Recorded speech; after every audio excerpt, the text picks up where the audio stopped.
here. The topic of discussion today is the recent CA elections held in Nepal. And of course, all the context of that election, as you probably are aware, the peace process, the constitution drafting, this being the second election, we have experts who have researched on that, we have observed that, and will analyze those issues. So we'll have a good forum today. Let me just begin by talking about the format. What I've asked these gentlemen here, the experts, to do is give us a brief summary, their highlight of their talks, whatever topic or angle that they're talking about, for about 8 to 10 minutes. And if you see me looking at the phone, I'm just keeping time. And after that, after they do the presentation, then we'll open the floor and we'll have a big discussion. Everybody can ask questions and we'll pick their brains about different issues. So let me go in order here and introduce Dr. Anupahari, Dr. Sukhdev Saha, Dr. Kishore Preti, and Mr. Somnath Gimre. I'll start with Dr. Anupahari.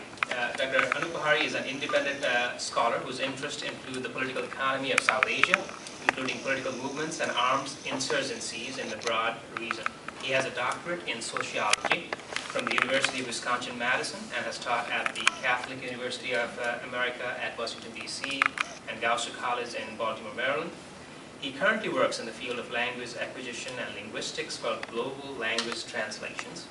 He is the co-editor, along with Dr. Mohinder Lawati of Western Michigan University, of Maoist Insurgency in Nepal, Revolution in the 20th Century. It was published in 2010, and it has been widely cited for that topic. He regularly participates in conferences and symposiums on Nepal and South Asia, and maintains an active academic and research interest in Nepal and the region itself. So, Dr. Bahari, please. Thank you very much, Mr. Dal. Thank you very much, Nepal Forum, distinguished panelists, and special privilege to be introduced for the first time with distinguished veteran journalist Somnath Gimre of Duke Samad. And dear friends, first, a disclaimer. I did hear the word expert uttered a few minutes ago, and I'd like to say that I'm decidedly not an expert, but somebody who keeps a very keen and a passionate interest in this nation of ours, which by many measures should be a successful nation. Population-wise, Nepal is a tenth of the population of Bangladesh. And in terms of, quality of the people, which is what I hear a lot, the average Nepali is a reasonable Nepali. The average Nepali listens to reason, law-abiding by and large. And so there are any number of things that this country possesses which should set it quite firmly and irrevocably on the path of democracy. And yet we find ourselves having these sorts of discussions, time and time again. It's sort of like this political clock that Nepalis have, that, every 7 or 8 years there's a big andolan, and every 10 years there's a, satta parivartan, and after that we again, go into the tunnel, into the huddle, looking for the way out, and then we think we have the way out, and we figured it out, and then after 10 years, so it's sort of, we have to break out of this vicious circle. So, having said that, my instructions today were to talk about the recently concluded elections in Nepal and some of the ramifications and implications of that with respect to federalism or the debate on federalism. Many of us have been made to believe that the previous iteration of the Constituent Assembly failed largely on account of lack of consensus or single vision on federalism. I personally don't subscribe fully to that view. I think there were a number of other outstanding issues besides federalism that put the wrench, the monkey wrench into the works. But I'll set that aside for now and perhaps raise that issue a little bit later. But I've roughly, decided to comment on three things today, briefly.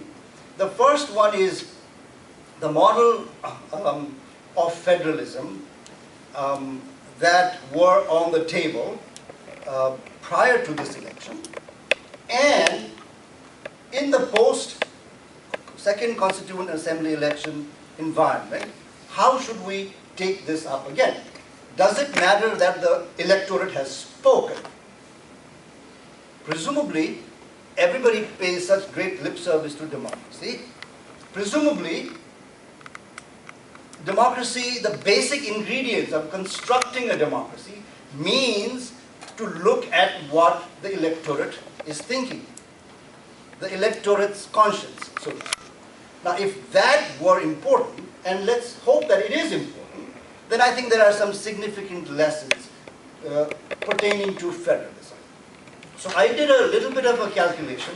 I wish I had more copies of this, but let me quickly run a few numbers to you by way of what this electorate said on the issue of federalism, okay, by the pattern of their voting. Okay. So I have taken 3 proposed ethnic federations as the starting points. There are a number of other ethnic federations, and I'm sure we'll be discussing them at some point, but I'm just taking 3 as the model.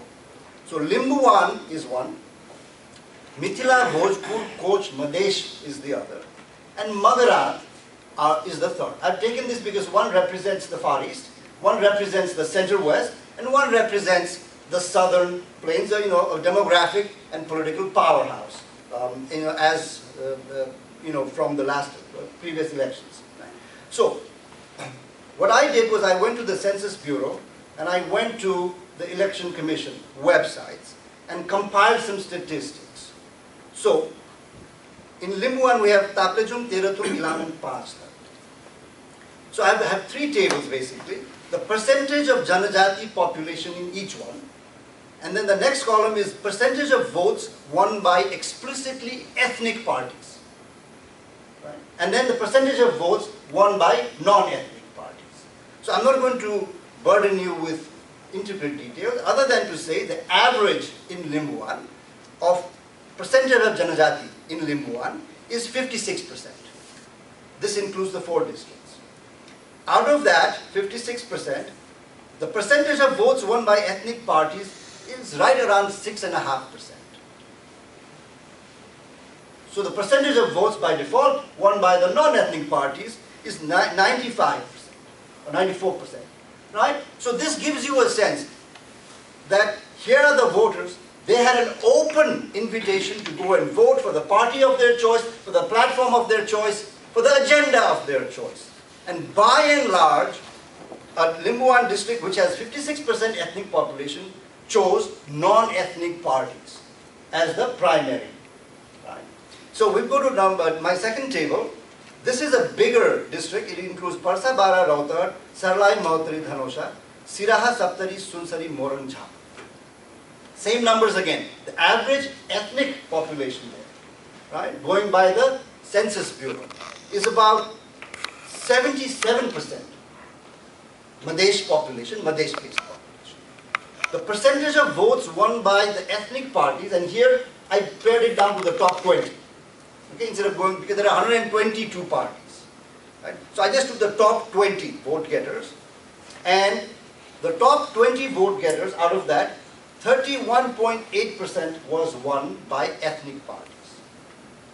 So by default, 68.2% was won by non-ethnic parties. And this region is probably, in the last round of political discussions, the most vociferous, the most strident demands for ethnic enclaves, federalism, was coming from here. And also Limbuan, keep in mind, Limbuan is very, very, there were some very radical demands. Some of the very radical parties, with slogans for independence and self-rule and self-determination, was also Limbuan. Right? Magarat less so. Magarat is a little different picture because the Maoists have a substantive degree of control over Magarat. right? And the ethnic Mughal federation is not a separate entity from the Maoist federation. Whereas in Limbuwan they peeled off. The Limbuwan group broke off from the mother party. So in Magarat, what we have is an average of 33% ethnic population. We have 4.5% ethnic party vote in Magarat, which by default gives us 86%, right? So take a district such as Rolpa, heavily Mughal population, 60% Mughal population, 3% of the vote went to explicitly Mughal or Janajati parties, right? Including, Ashok Rai's party, and there's another one called, there was any number of them, I know when I went through it. So I discounted the fact that the votes that went to the Maoists, I didn't count that as an ethnic vote. And there's several reasons for that. Because a lot of non-Mughals voted for the Maoist party. The Maoist party is right now under considerable internal turmoil about exactly what to propose in terms of ethnic republic. And they went into this discussion, into this pre-election with a very tepid and a very, very tentative, model of, because they know that, and now I hear recently that Agni Sabkota has actually acknowledged that one of the key reasons that the voters this time turned away from the Maoists in droves is because in his language, leftist language, they were not able to explain their ethnic model properly to the people.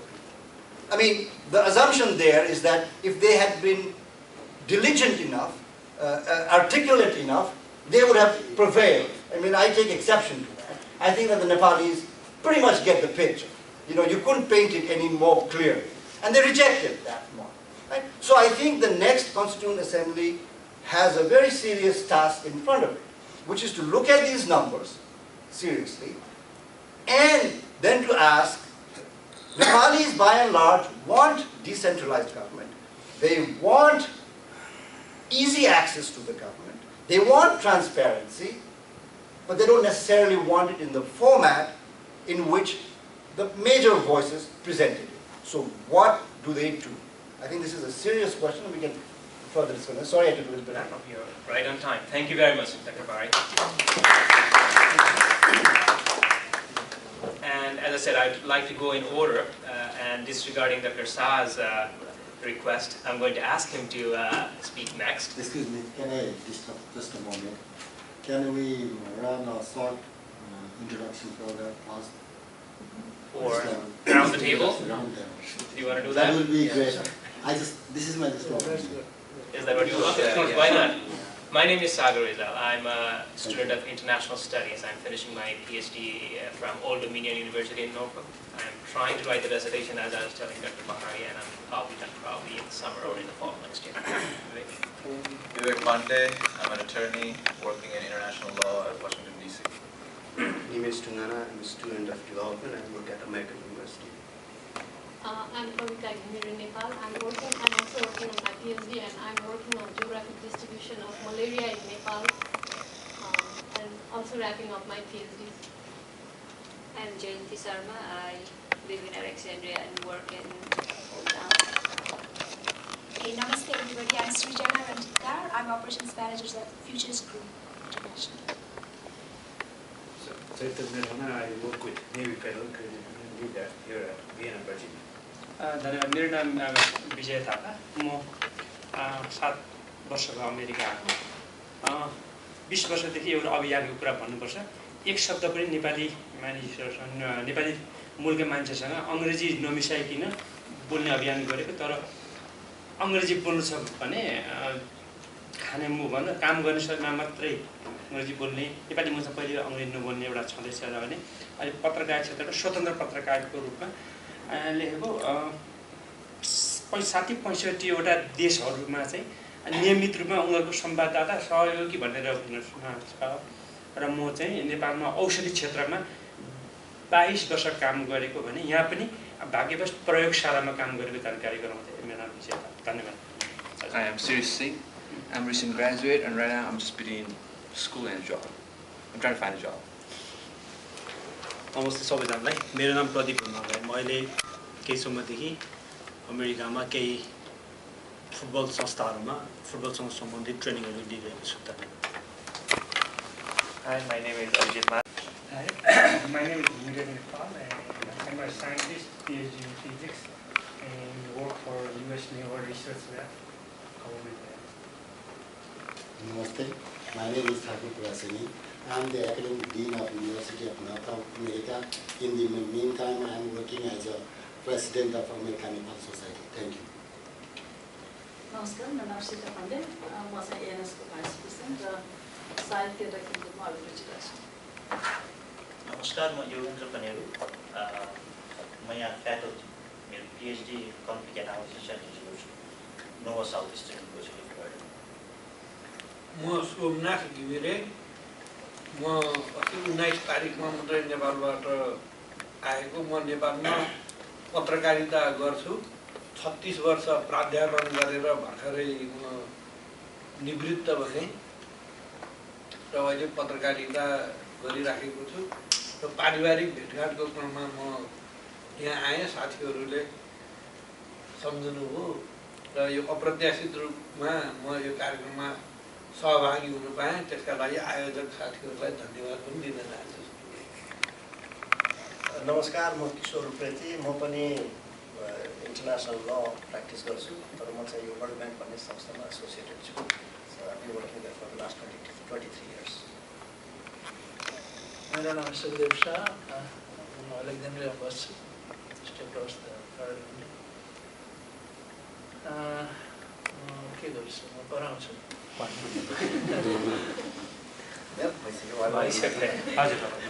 am the daughter of Dr. Nupahari. I am a student and athlete at Highland School. I'm Maria, and I'm also the daughter of Nupahari, and I go to school at Mount Holyoke College in Massachusetts, and I'm a first year there. Actual Bible Dr. Sukhdev Saha is a long-time resident of the United States but retains his Nepali citizenship. He was educated in Nepal, India, and the United States and received his PhD in economics from the University of Hawaii in 1973. He worked as an economist at the IMF from 1973 until his retirement in 2002. Since then, he has taught at universities in the Fiji Islands, the United States, and now he's an adjunct professor, as he said, at Nova Community College. He is the author of the forthcoming book, Nepal's Enduring Poverty, and he also writes a regular column for Republican. Dr. Sukhdev Saha.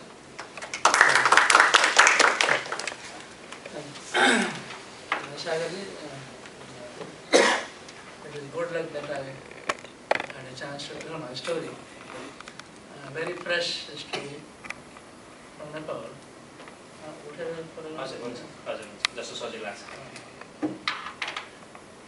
Now I was in Nepal for 3 months. September, October, November. No. About times you liking. 3 months will require me at least 3 hours to tell my story.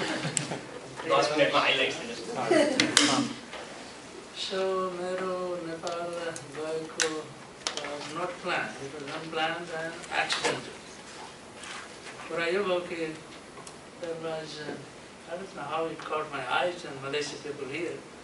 Prasad decided to run from Dhanusha, number 6. And bet on the Malaysians, the Malaysian think tank was that koi Malaysia ko saput cha, त्यसले face गर्न सकोस्.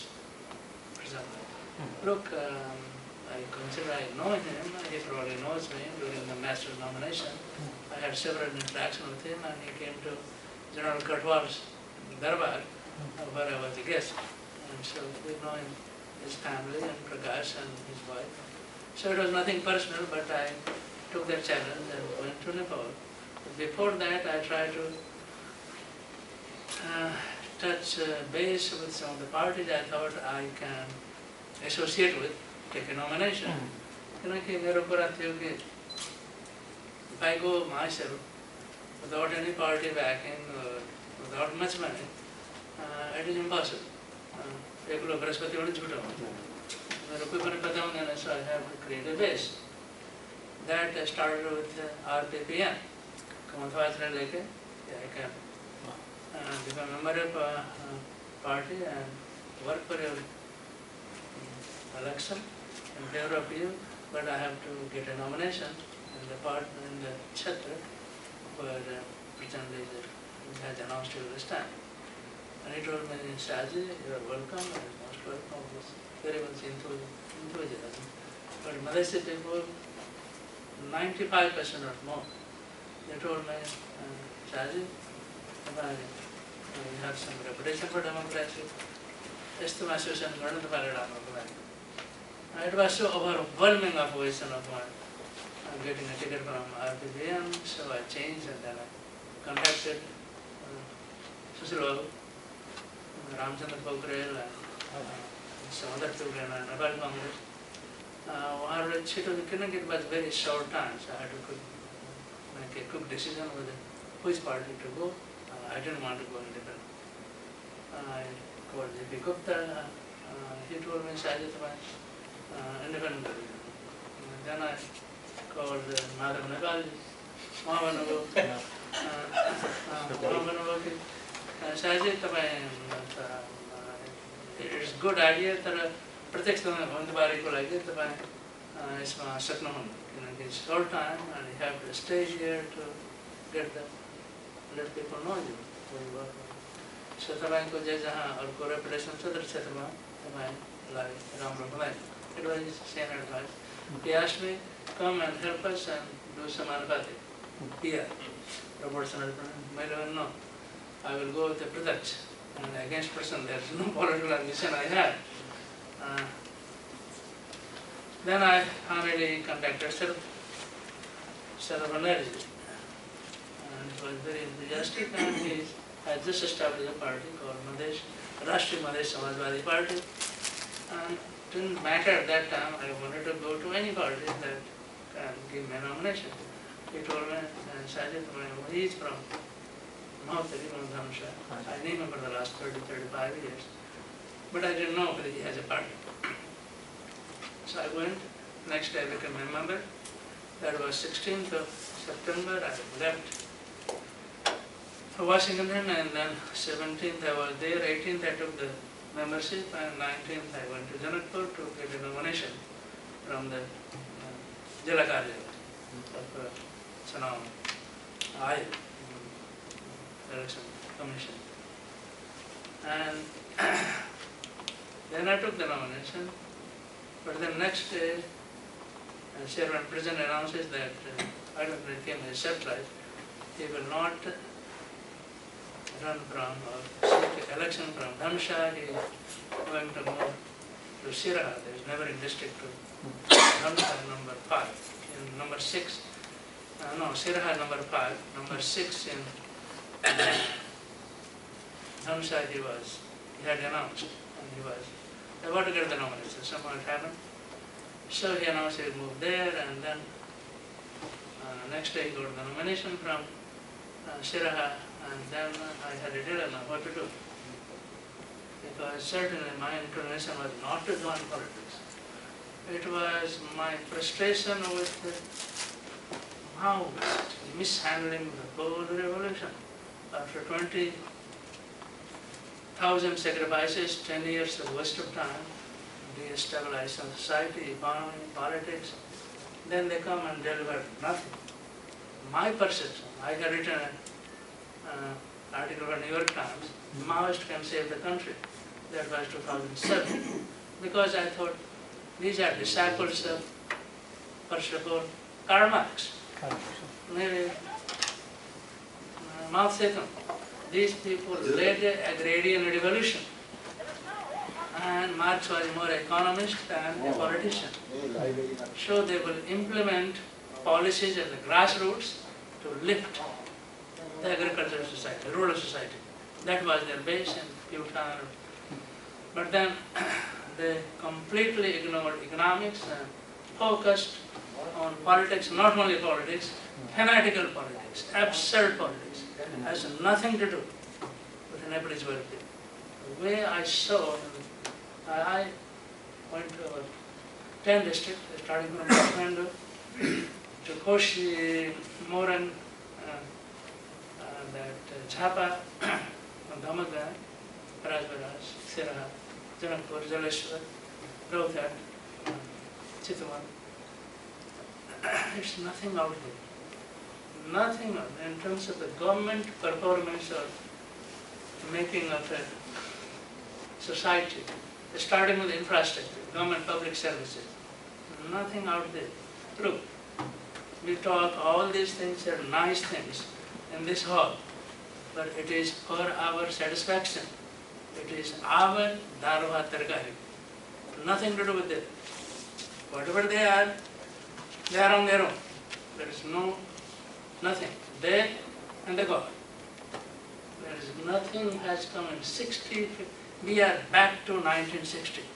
When King Mahendra abolished the monarchy, abolished the democracy, kept the monarchy as supreme. That de-establishment cost us 50 plus years. So Nepal is the same place.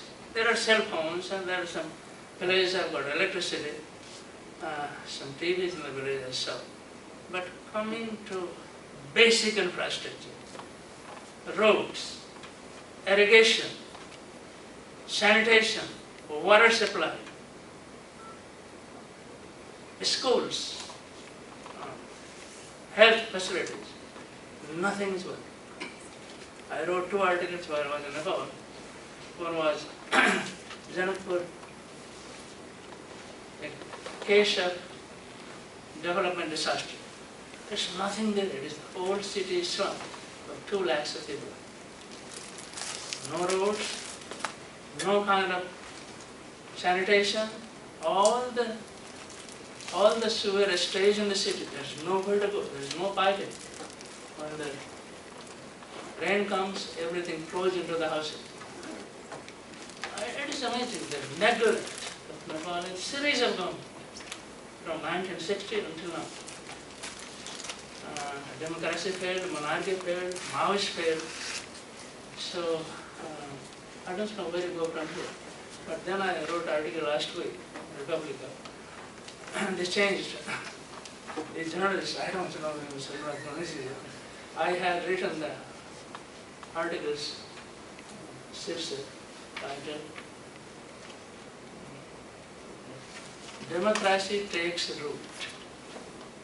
Second subtitle was a vote for 2-party. It is a miracle. During all those years of abusive use of authority, public. Why do we want federalism? What kind of constitution do we want?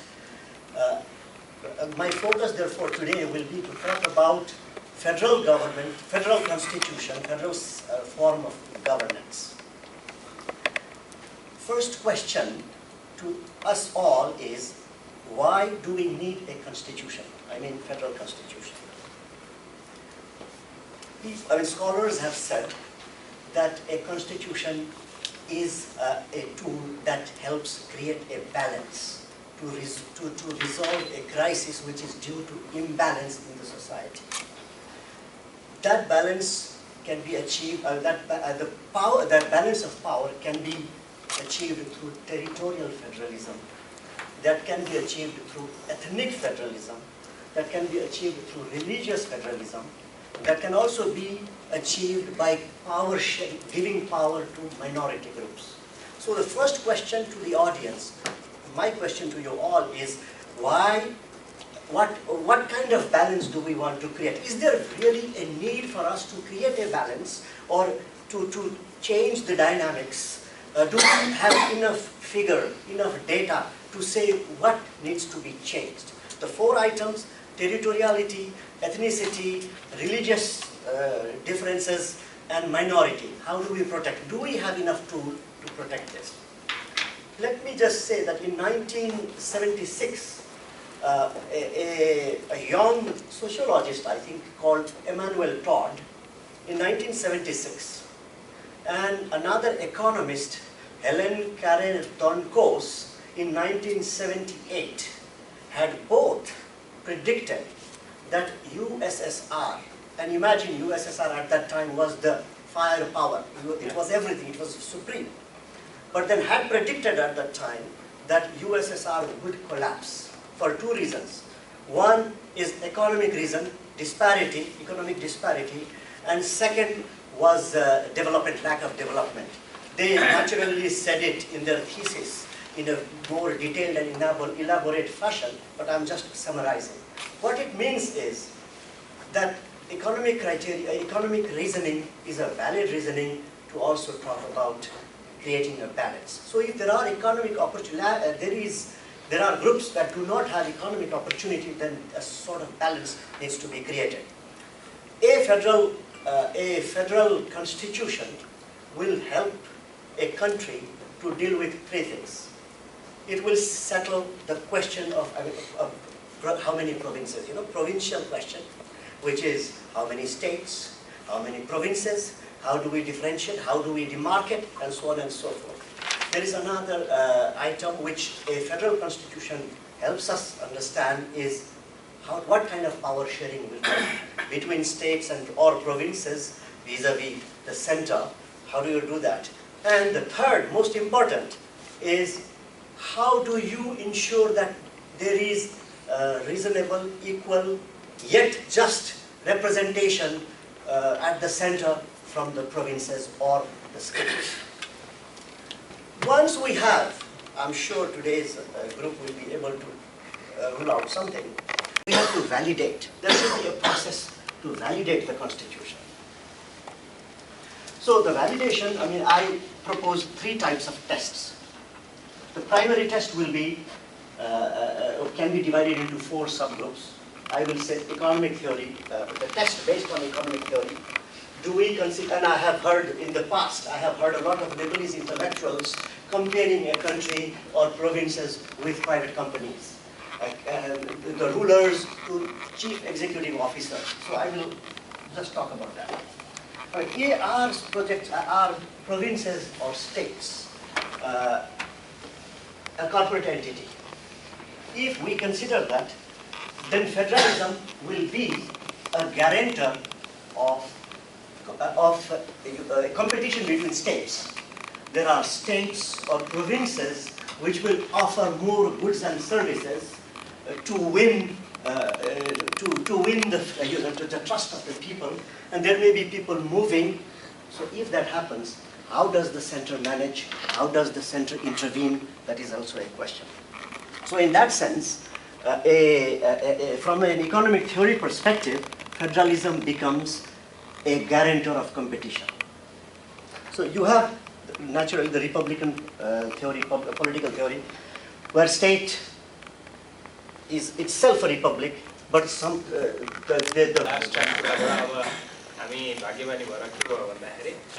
Mr. Somnath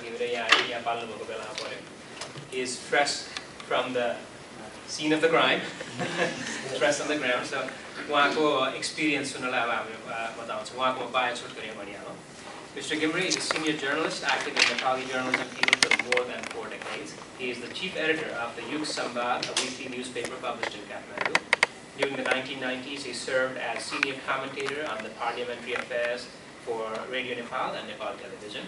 He has closely observed and written about various elections, including both the recent Constituent Assembly elections.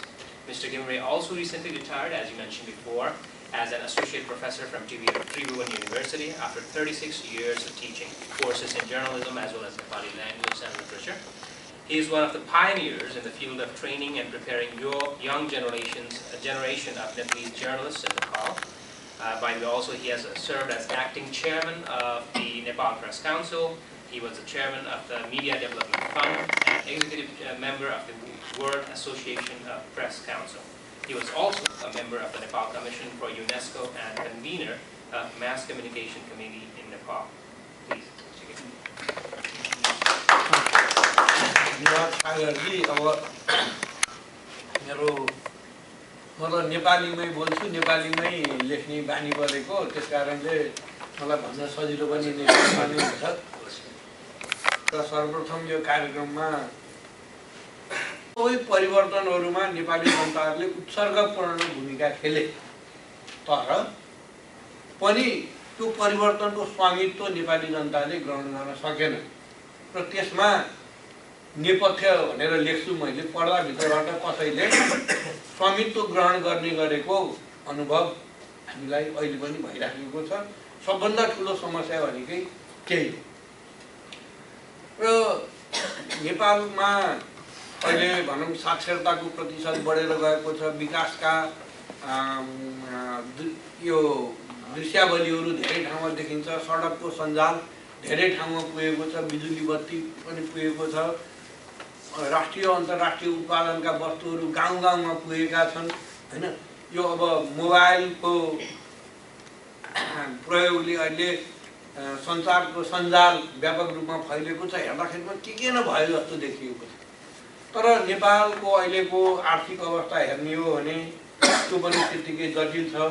राजनीतिक अवस्था हेर्ने हो भने कहाँ हामी जाँदैछौँ भन्ने कुराको कुनै प्रष्ट चित्र छैन, हाम्रो मार्ग राष्ट्रिय मार्गचित्रै छैन। अरूले प्रक्षेपण गरेका मार्गमा हामी हिँडिरहेका छौँ, यो किसिमको हुन्छ। र उहाँले साथीले भनेको कुरामा म अर्को पनि सहमतिमा के जनाउँछु भने नेपालमा राजतन्त्र पनि फेल भयो, प्रजातन्त्र पनि फेल भयो, माओवादी पनि फेल भयो। कुनै पनि किसिमका प्रयोगहरू फेल भए। त्यो किन फेल भए भन्दाखेरिमा नेपालको जुन भू राजनीतिक संवेदनशीलता, किशोरजीले अलिकति मेन्सन गर्नुभएको छ, नेपालको भू राजनीतिक संवेदनशीलताको आधारमा नेपालको राजनीति अगाडि बढेन। कहिले त्यो कसैको प्रभावमा बग्यो, कहिले त्यो कसैको प्रभावमा बहकियो। र हाम्रो पोलिटिकल लिडरसिप, हाम्रो जुन राजनीतिक नेतृत्व हो, त्यो नेतृत्वले कहिल्यै पनि परिवर्तनको स्वामित्व आफूमा लिन सकेन र आफ्नो मार्गचित्र बनाउन सकेन। जहिले पनि अरूको प्रक्षेपणमा, अरूका नीतिगत कुराहरूमा आफूलाई प्रवाहित गरेर लिएर गयो। यो सबभन्दा ठुलो समस्या हो। जस्तो हामीले के भनेका थियौँ भने संविधान सभाको निर्वाचन भनेको इतिहासमा पहिलोचोटि आउँछ, एकचोटि मात्रै आउँछ भनियो। तर हामीलाई दुईचोटि आउँदाखेरिमा पनि झन् हामी समस्यामा परेका छौँ। सङ्घीयताको कुरा यत्रो आयो, जातीयताका कुराहरू आए। अब उहाँ अनुपजीले नै एउटा तथ्याङ्क दिनुभयो, हरेक क्षेत्रमा तामसालिङमा तामसालिङले भोट पाएनन्, लिम्बुवानमा लिम्बुवानले भोट पाएनन् हैन, मधेसमा मधेसवादीहरूले भोट पाएनन्। यिनीहरूले पार्टीलाई, नीतिलाई भोट दिए हैन, जातीयतालाई दिएनन्, जातीय सङ्घीयता नेपालीहरूले मन पराएनन् भन्ने किसिमका कुराहरू अहिलेको नतिजाले आयो। अब अहिलेको नतिजाको सर्वस्वीकार्यता त्यसैमा प्रश्न चिन्ह खडा भएको छ। र संविधान सभा दोस्रोचोटि निर्वाचित भइसक्दा पनि यसले पूर्णता पाउँछ कि पाउँदैन भन्ने प्रश्न आफ्नै ठाउँमा खडा छ। सबभन्दा ठुलो कुरा। र यसमा दुईटा कुरा आइराखेका छन्। एउटा संविधान सभाको निर्वाचन प्रक्रियामा नै भाग नलिएको एउटा ठुलो शक्ति छ, त्यो एउटा समस्याको रूपमा छ भने निर्वाचन प्रक्रियामा भाग लिएर पनि त्यसको नतिजालाई स्वीकार नगरेको अर्को पक्ष छ। यी दुईटा पक्षहरूलाई समाहित नगरिकन यो राजनीतिक यो हाम्रो चाहिँ मूलधार अगाडि बढ्न सक्दैन। यो किसिमको अवस्था छ। अब संविधान कस्तो बन्ने, सङ्घीयता कस्तो बनाउने भन्ने कुरा त अब टाढाका कुरा भयो, अझ टाढाका कुरा भयो। अहिलेको मूल समस्या भनेको त निर्वाचनले, प्रजातन्त्रमा निर्वाचनले नै वास्तवमा जनमतका आधारमा राष्ट्रिय मार्गचित्र तयार गर्नुपर्ने हो। त्यो दृश्य अहिले देखिए जस्तो लाग्छ, तर त्यसलाई त्यो स्वीकार्य भएको छैन। सबभन्दा ठुलो समस्या चाहिँ हामीले चाहिँ त्यहाँ देखेका छौँ। त्यस कारणले अब त्यो पहिलो कुरा त निर्वाचनको सर्वस्वीकार्यता स्थापित गर्नु पर्यो। निर्वाचन भएको यत्रो समय भइसक्यो, गभर्मेन्ट पनि गठन हुन सकेको छैन हैन। ताजा निर्वाचन पछि जनताका प्रतिनिधिहरूलाई सरकारमा मान्छेले देख्न चाहेका थिए, त्यो त छैन। अहिले पनि अनिर्वाचित जनताप्रति जवाबदेही नभएको सरकारको शासन त्यहाँ चाहिँ चलिराखेको छ। यो किसिमको समस्या छ। र र अब हामी समस्याको निदानको नजिकमा छौँ अथवा थप समस्याहरू उब्जिरहेका छन् भनेर हामीले हेर्दाखेरिमा थप समस्या उब्जिरहेका छन्। किन उब्जिरहेका छन् भनेदेखि प्रजातन्त्रमा सबभन्दा ठुलो कुरा भनेको निर्वाचन नै, जसका माध्यमबाट जनताले आफ्नो अभिमत व्यक्त गर्दछन् र उनीहरूको सन्तुष्टि कहाँ छ, असन्तुष्टि कहाँ छ र अब हिँड्नुपर्ने मार्ग कुन हो भनेर उनीहरूले देखाउँछन्। त्यसलाई नै स्वीकार गर्न नसकेपछि त त्यसको स्वीकार्यता नै प्रश्न चिन्ह आयो।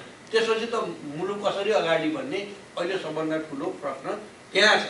त्यस कारणले 1960 को दशकमा नेपाल जसरी एउटा प्रष्ट राजनीतिक मार्गचित्रको अभावमा विचलित भएको थियो, त्यो विचलनको अवस्था अहिले छ। त्यस कारणले यो समस्यालाई कसरी समाधान गर्ने भन्ने सबभन्दा ठुलो प्रश्न र मैले अहिले पनि भने स्वामित्वको प्रश्न। अहिले पनि नेपालमा इलेक्सन हुँदाखेरिमा पनि विभिन्न बाहिरी शक्तिहरूको उत्तिकै ठुलो सलबलाहट थियो।